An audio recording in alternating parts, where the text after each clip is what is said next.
用中文讀 Cam 補習嘅選擇係介紹啲。喺短短補 TC 嘅呢3至4個月入邊，我嘅分數就從 Expected Score 嘅 Level 4升到上5星，就足足升咗2個 grade 嘅。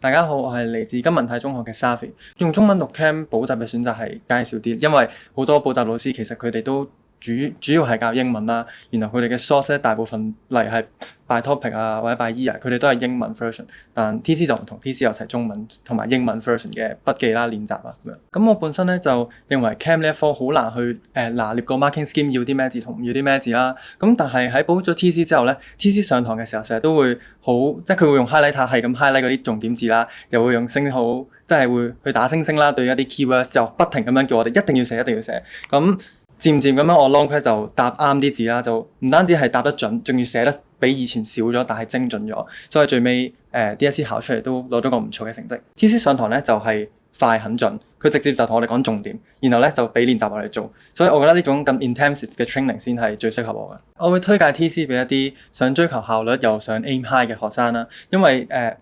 TC 佢就會直接俾一個規劃你啦，咁你只要跟住佢嘅規劃咧啲練習做晒，咁你自然就會考到個好嘅成績。